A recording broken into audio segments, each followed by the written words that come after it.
전능하사 천지를 만드신 하나님 아버지를 내가 믿사오며 그 외아들 우리 주 예수 그리스도를 믿사오니 이는 성령으로 잉태하사 동정녀 마리아에게 나시고 본디오 빌라도에게 고난을 받으사 십자가에 못 박혀 죽으시고 장자한 지 사흘 만에 죽은 자 가운데서 다시 살아나시며 하늘에 오르사 전능하신 하나님 우편에 앉아 계시다가 저리로서 산자와 죽은 자를 심판하러 오시리라.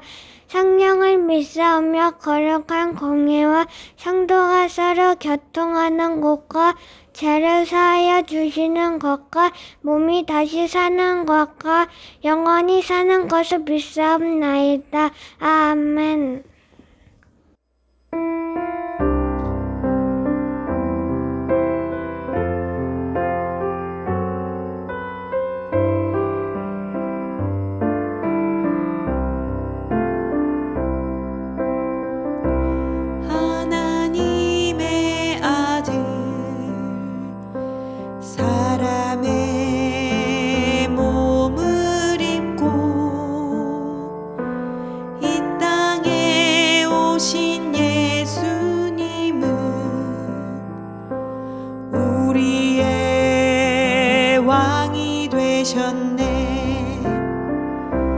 그분은 섬김의 종으로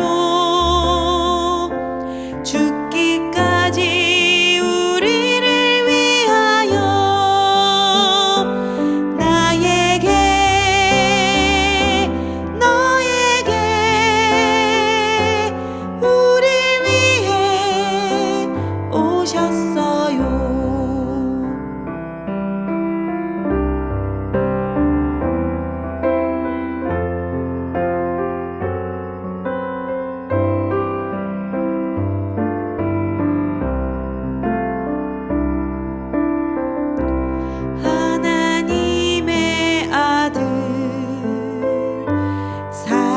사람의 몸을 입고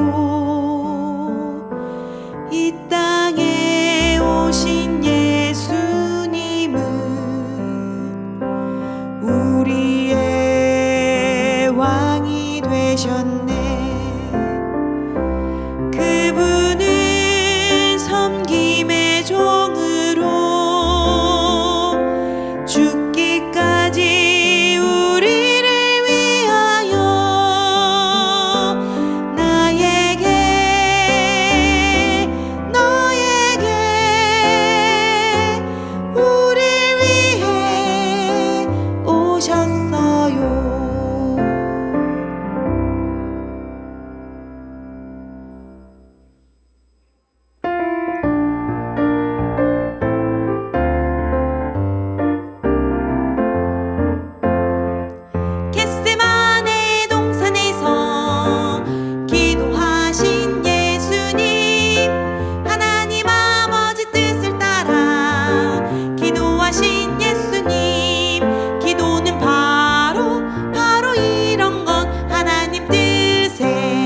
맞추는 것 하나님 뜻에 내 뜻을 딱 맞추는 것 기도는 바로 이런 것 하나님 뜻에 맞추는 것 하나님 뜻에 내 뜻을 딱 맞추는 것.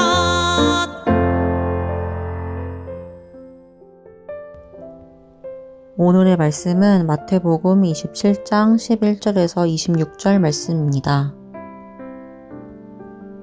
예수께서 총독 앞에 섰음에 총독이 물어 이르되 네가 유대인의 왕이냐?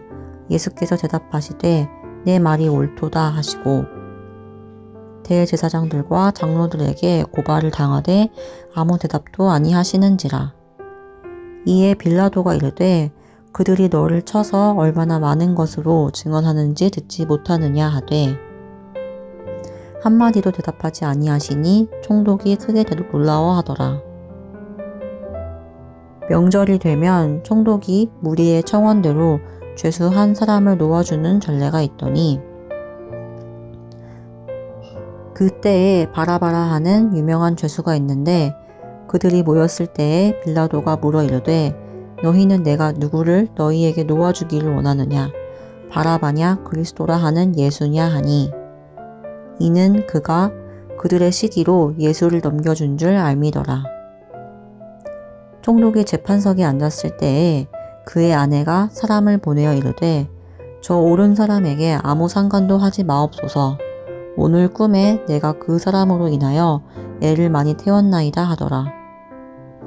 대제사장들과 장로들이 무리를 권하여 바라바를 달라 하게 하고 예수를 죽이자 하게 하였더니 총독이 대답하여 이르되 둘 중에 누구를 너희에게 놓아주기를 원하느냐 이르되 바라바 로소이다. 빌라도가 이르되 그러면 그리스도라 하는 예수를 내가 어떻게 하랴. 그들이 다 이르되 십자가에 못 박혀야 하겠나이다. 빌라도가 이르되 어찌미냐 무슨 악한 일을 하였느냐. 그들이 더욱 소리질러 이르되 십자가에 못 박혀야 하겠나이다 하는지라. 빌라도가 아무 성과도 없이 도리어 밀란이 나려는 것을 보고 물을 가져다가 무리 앞에서 손을 씻으며 이르되 이 사람의 피에 대하여 나는 무죄하니 너희가 당하라. 백성이 다 대답하여 이르되 그 피를 우리와 우리 자손에게 돌릴지어다 하거늘 이에 바라바는 그들에게 놓아주고 예수는 채찍질하고 십자가에 못 박히게 넘겨주니라. 아멘.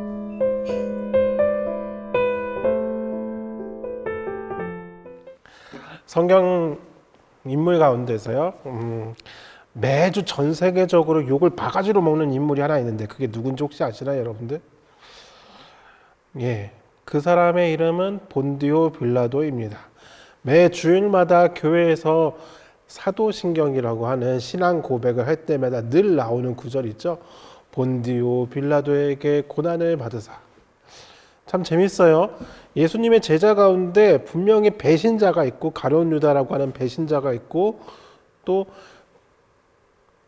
예수님 대신에 풀려난 바라바라는 사람도 있고 그런데 성경에 이렇게 많은 인물들이 있음에도 불구하고 또 예수님을 죽이라라고 목청 높여 외쳤던 유대인들도 있었고 또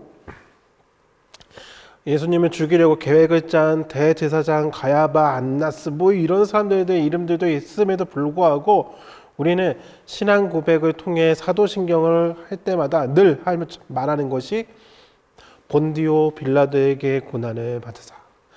왜 여러분, 왜 이 사람의 이름은 이렇게 신앙 고백에서 빠지지 않고 우리가 고백하는 것일까요?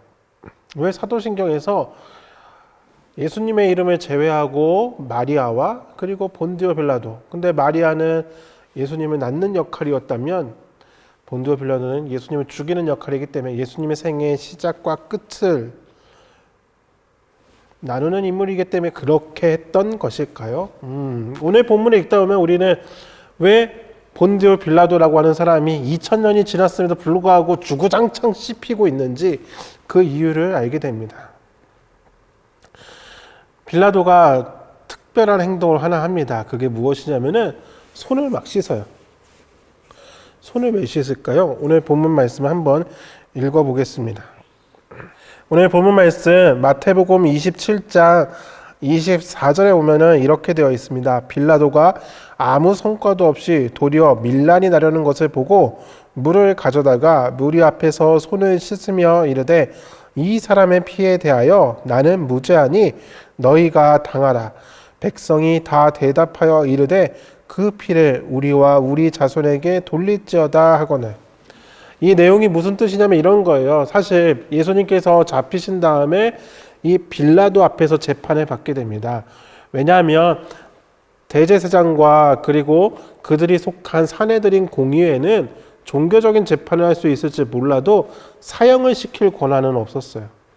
그런데 이 대제사장들과 장로들과 서기관들의 생각에 예수님의 이름을 두 번 다시 사람들의 입에 오르락 내리락 하지 않기 위해서는 딱 한 가지 방법밖에 없다고 생각했어요. 그건 무엇이냐? 바로 로마 제국의 가장 흉악한 사형 방법인 십자가형을 통해서만 예수님의 이름이 더 이상 사람들의 이름에 오르락내리지 않을 거라고 생각했던 것이죠. 왜? 율법에 보면은 나무에 달린 자는 다 저주받은 자다라고 해서 그 이름을 언급조차 못하게 하거든요. 그래서 산헤드린 공회, 즉 대제사장과 서기관과 그리고 장로들은 예수님을 빌라도에게 넘깁니다. 그리고 로마식으로 처리해달라라고 요청하는 것이죠. 자, 빌라도가 예수님을 신문하는데 그는 신문하면 신문할수록 예수님에 대해서 묘한 느낌을 갖게 됩니다. 그게 무엇이냐? 아무리 봐도 죄가 없거든요. 로마식 재판으로 밝혀낼 수 있는 죄가 하나도 없었던 것입니다. 그런데 유대인들은 총독 관저에 쫓아왔고 예수를 죽이라고 막 난리를 치고 있어요. 아무리 봐도 무죄인데 말이죠. 그래서 결국 빌라도가 밀란이 일어날 것을 두려워해서, 즉 백성들이 들고 일어나면 안 되니까 어쩔 수 없이 손을 씻습니다. 그러면서 하는 말이죠. 야, 난 아무리 봐도 이 사람한테서 죄를 찾을 수 없어. 이 사람은 무죄야. 하지만 니들이 자꾸 죽이라고 하니까 내 잘못 없다. 니들 탓이다. 라고 떠넘기는 게 지금 목사님이 읽은 마태복음 27장 24절과 25절의 말씀입니다. 그래서 유대인들이 얘기하죠. 우리에게 다 돌리라고, 우리 자손들에게, 자기가 태어나지 않았음에도 불구하고 자기 자식들에게도 떠넘기겠다라고 당당히 얘기합니다. 그러나 2000년이 지난 오늘까지도 우리는 유대인들에게 십자가에 못 박혀 죽으시고란 말을 한마디도 안 하고 다 뭐라고 그래요? 본디오 빌라도에게 고난을 받으사라고 얘기하고 있죠. 빌라도 입장에서는 정말 피가 거꾸로 솟을 것 같아요. 왜? 분명히 2000년 전에 재판장 앞에서 유대인들이 다 우리 탓입니다. 우리에게 책임을 돌리세요라고 했는데 어찌된 셈인지 이 교회 다니는 사람들은 다 자기 탓을 하고 있으니 말이죠. 이유가 뭘까요? 무죄인 걸, 죄가 없는 걸 알면서도 예수님을 놓아주지 못했어요. 죄가 없는데, 여러분 억울한 적 많으시잖아요. 잘못한 거 없는데 괜히 내가 다 당해야 될 때 얼마나 화가 나겠어요. 근데 우리는 그 혼나는 거, 성적이 깎이는 거, 이런 거 가지고도 화가 나는데 예수님은 심지어 목숨까지 잃으셨어야 됐어요. 왜요? 그 죄 없으신 분. 로마의 권력자인 이 빌라도 총독조차도 찾을 수 없었던 예수님의 죄예요. 예수님이 죄를 완벽하게 숨겼던가 아니면 정말로 그분이 죄가 없으신 분이라는 거죠. 왜 예수님은 죄가 없으신데 십자가에 달려 죽으셨어야 됐을까요? 단순히 정치적인 세력이 약해서 또는 힘이 없어서? 아니요. 예수님이 십자가에 달려 죽으셨어야 되는 이유는 딱 하나였습니다. 그분이 죄가 없으신 분이기 때문입니다. 로마서라고 하는 말씀에 보면은 바울이 이렇게 얘기합니다. 모든 사람이 죄를 범하였음에 하나님의 영광에 이르지 못하였다라고 얘기합니다. 네, 이 세상에 존재하는 아담과 하와 이후로 존재하는 모든 사람들은 다 죄인이에요. 왜? 그들은 다 하나님의 뜻과 다른 방식의 삶을 살았기 때문입니다. 다른 생각을 하고 다른 행동을 하는 거죠. 그런데 오직 딱 한 명, 죽기까지 하나님의 뜻을 이루셨던 분은 오직 한 명, 예수님밖에 없었던 거예요. 예수님은 십자가에 달려 죽으시기 위해 이 땅에 오셨습니다. 하나님도 예수님의 죄가 없으심을 알고 계셨어요. 그러나 하나님이 짜잔 하고 등장해서 감히 죄 없는 내 아들을 죽이려고 하다니, 또는 저것들이 때로 몰려와서 저렇게 사람들이 저러면 안 되지 하고서 하나님께서 화를 내시지 않았어요. 왜? 모든 사람의 죄의 문제를 해결하기 위해서는 처음부터 끝까지 단 한 번의 죄도 짓지 않은 하나님의 뜻에 철저하게 순종한 단 한 명의 죽음이 그 모든 것을 대체할 수 있었기 때문이에요. 예수님이 십자가에 달려 죽으셨습니다. 로마 총독이 인정한 죄 없으신 분이에요. 그런데 그분이 십자가에 달리신 이유는 바로 저와 여러분을 구원하시기 위해서였습니다. 저와 여러분의 그 죄의 문제를 해결하기 위해서 예수님은 십자가에 달려 죽으신 거예요. 그게 하나님 아버지가 세워놓으신 뜻이고 계획이었습니다. 그러나 잊지 마세요. 예수님은 그냥 단지 죽음으로 끝난 것이 아닙니다. 만약에 그렇게 죽으셨다면 한이 되셨겠죠. 하나님은 그 죽음 너머에 있는 부활까지도 계획해 놓고 계셨습니다. 왜냐? 예수님은 아무 죄가 없으신 분이기 때문이죠. 기억하십시오. 예수님은 우리의 죄의 문제를 해결하기 위해서 하나님의 뜻에 철저히 순종하셨습니다. 누구든지 예수님을 믿는 자는 구원을 받을 수 있어요. 그 이유가 뭔지 아세요? 그분이 바로 우리의 모든 죄를 담당하기 위하여 죽으시고 부활하셨기 때문입니다. 이것이 바로 복음입니다. 기쁜 소식입니다. 내 죄 때문에 내가 죽어야 되는데, 내가 책임져야 되는데, 예수님이 내 모든 죄를 담당하시고 십자가에 달려 죽으시고 부활하심으로 내가 구원받아, 즉 하나님의 자녀가 될 기회를 얻게 되었다라는 것입니다. 이것을 믿는 자에게 참된 자유와 기쁨이 있습니다. 이 말씀을 듣는 우리 친구들이 이 예수님을 내 마음속에, 여러분의 마음속에 모시길 바랍니다. 예, 주님이 나의 모든 죄의 문제를 짊어지시고 모두 다 해결해 주신 것을 내가 믿습니다. 내가 이제 예수님을 나의 마음에 모시고 하나님의 자녀로 살아가기를 소망합니다라고 기도하고 고백할 수 있는 여러분이 되시길 바랍니다. 이번 주간은 고난 주간입니다. 예수님이 우리의 죄를 책임지기 위하여 고난 받으시고 죽으신 것을 기억하는 기간입니다.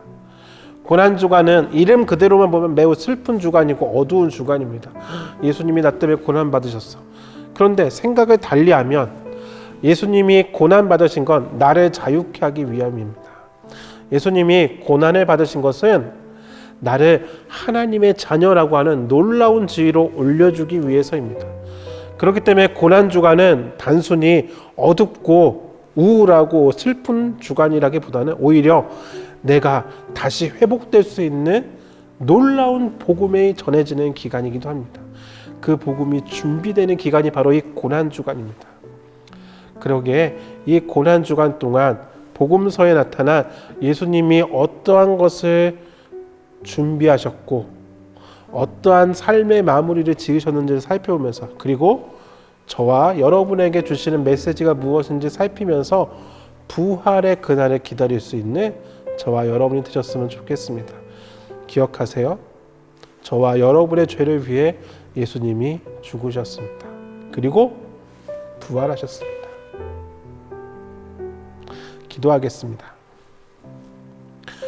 아무 죄도 없으셨지만 우리를 구원하시기 위하여 하나님의 뜻에 따라 기꺼이 고난받으시고 십자가의 길을 걸으셨으며 죽으시고 부활하신 우리 주님의 이야기가 그냥 전설 속의 이야기가 아닌 나를 향한 하나님의 놀라운 사랑 이야기로 받아들여질 수 있도록 도와주시고, 이 이야기를 듣는 많은 이들에게 주님 믿음을 더하여 주셔서 다른 누군가가 아닌 바로 나를 위한 이야기임을 믿음으로 받아들일 수 있도록 주님 인도하여 주시고, 이 복음의 소식을 증거할 수 있는 우리 서울충신교회와 코디엠교회 어린이들 될 수 있도록 주님 인도하여 주시옵소서.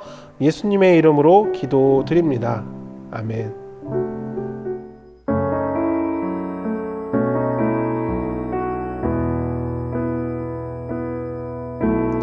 아버지 사랑 내가 노래해,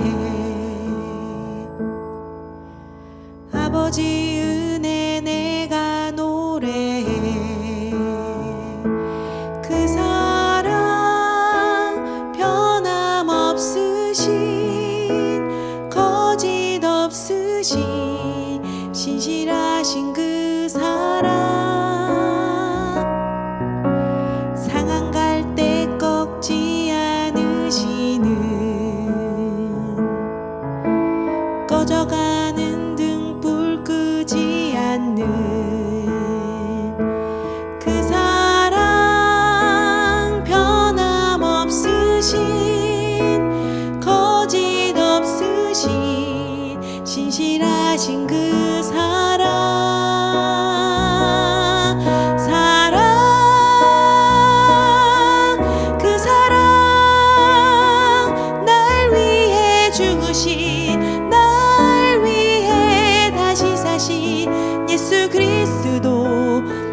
다시 오실 그 사랑 죽음도 생명도 천사도 하늘의 어떤 권세도 끊을 수 없는 영원한 그 사랑 예수.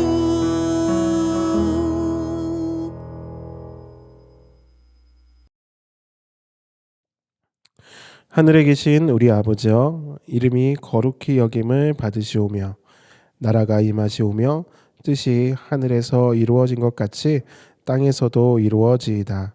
오늘날 우리에게 일용할 양식을 주시옵고 우리가 우리에게 죄 지은 자를 사하여 준 것 같이 우리 죄를 사하여 주시옵고 우리를 시험에 들게 하지 마시옵고 다만 악에서 구하시옵소서. 나라와 권세와 영광이 아버지께 영원히 있사옵나이다. 아멘.